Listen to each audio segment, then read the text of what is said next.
What's up, everybody? I'm Michael Lee Jr. Let's go by Blue Red Lover. And today, I am going over my draft for LLC Season 6, the major series. So, we did this yesterday. Today is Easter. So, happy Easter, everybody.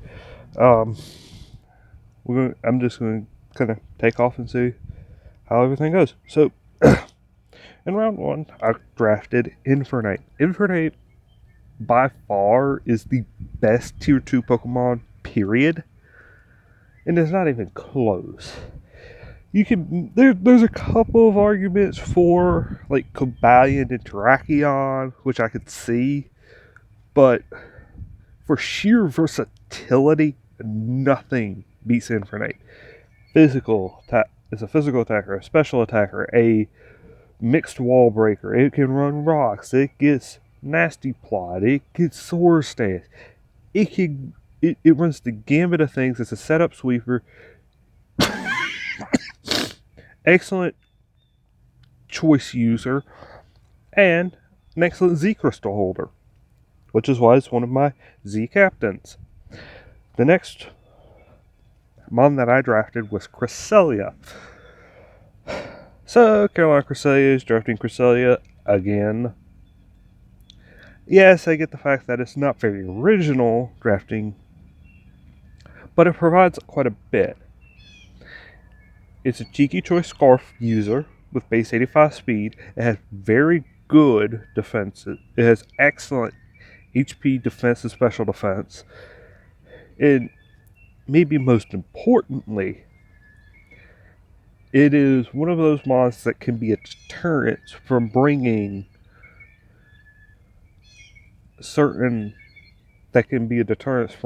mods. And some of them, like Cresselias, are just there. They're just that good. You have to worry about them. You have to prep for them. And it kind of forces you away from maybe bringing something that you'd otherwise want to bring, like a fighting type or something of that nature. Next mod I picked in round 3 was Kartana. Personally, I'm a big fan of Kartana. Yes, it is frail as all heck, but it does the job.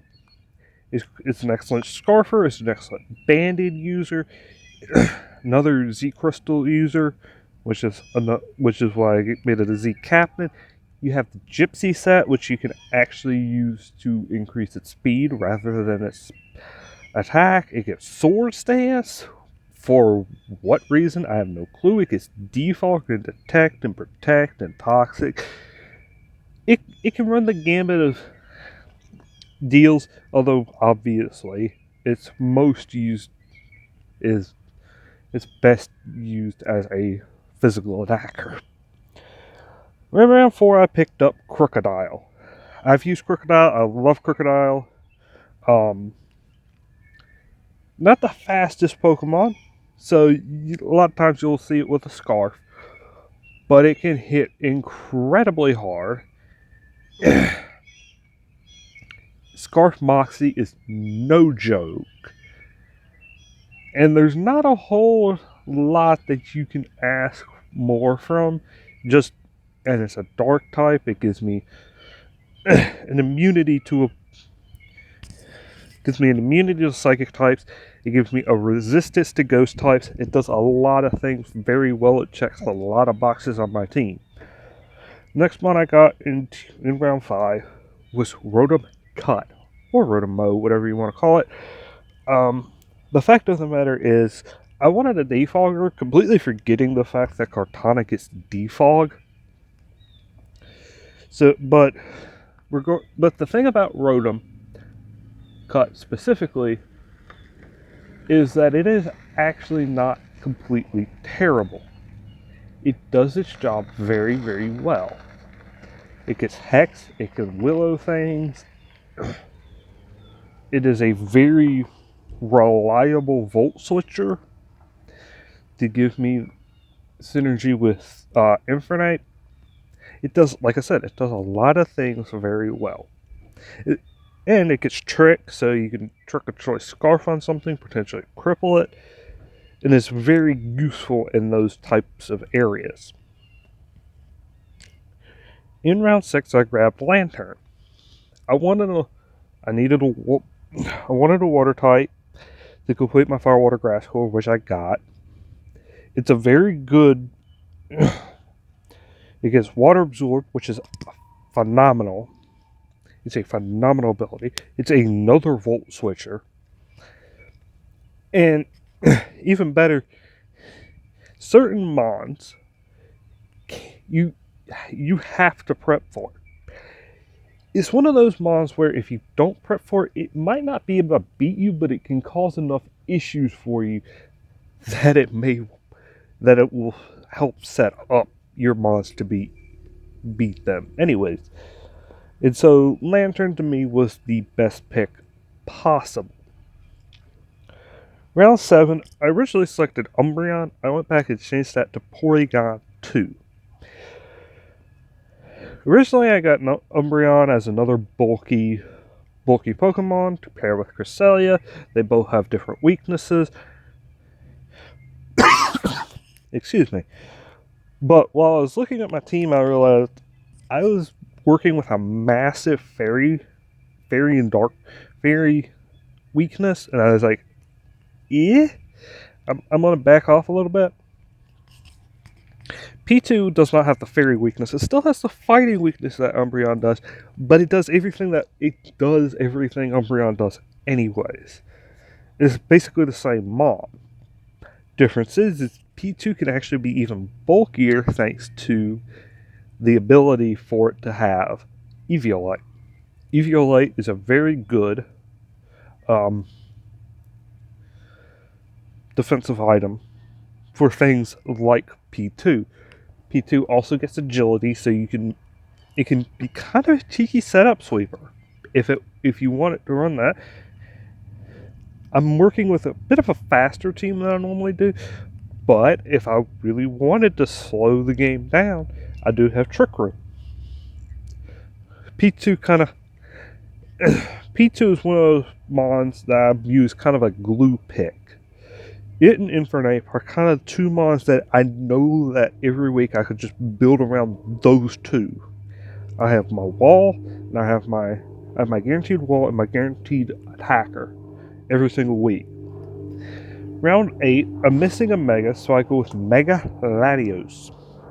I was very shocked that it was still around, quite honestly. I don't know a lot about Mega Latios. I just wanted really a dragon type here, and Mega Latios was the best one available. And really, Mega Latios fits what I want. It is a very strong attacker. It can be run physically, it can be run specially, you can even run a bulkier if you wanted. It fills a lot of roles as another one of, like I said, those glue type pieces, those mons that you know people are going to prep for and prep hard for.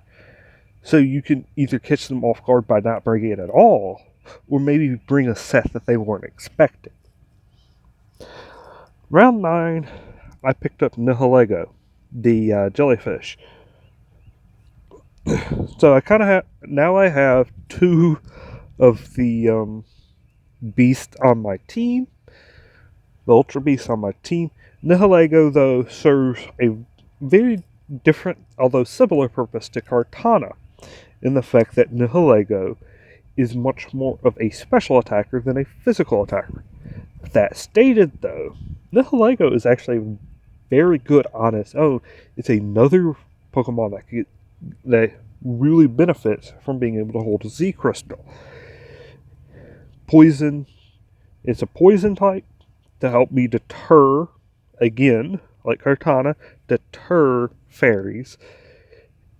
And it's a very, very good choice, Scarfer, which is probably the set that we'll want to bring most weeks, but that's a secret.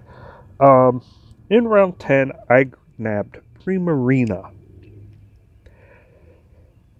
Primarina now has Liquid Voice, which is an incredibly useful ability because it already got Hyper Voice. Basically, it changes sound-based moves from normal, into water. It's very similar. Basically, it allows Primarina's Hyper Voice to effectively be kind of a Mega Gardevoir Hyper Voice. It is a very similar deal. It can hit incredibly hard on the special side. It is honestly bulkier than you'd think, and it gives me another water type, which is kind of annoying. Kind of annoying doubling down on waters, but Lantern and Primarina can, even if I bring them in the same week, they have two. While they have one shared weakness, they have a lot of different weaknesses as well, which makes them very useful to run together. And in round 11, I picked up Articuno. Articuno is one of those mons that I personally really like. I think it is underrated. Yes, it has a massive weakness, in particular to Stealth Rocks, but it can get rid of those rocks, as can Megaladios, as can Rotom Cut, as can Kartana. I have all these different defoggers on my team.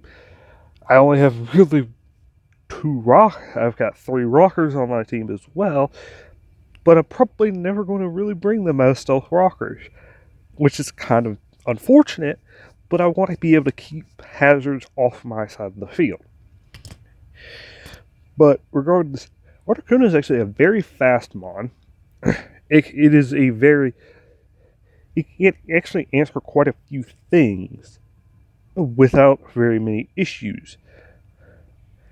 The only potential problem with Articuno is the fact that it is not the greatest, is never going to be the greatest answer. But its typing is phenomenal for my team, and it provides me a very solid kind of tier 5, low tier pick. Again, very similar to what I got with Lantern.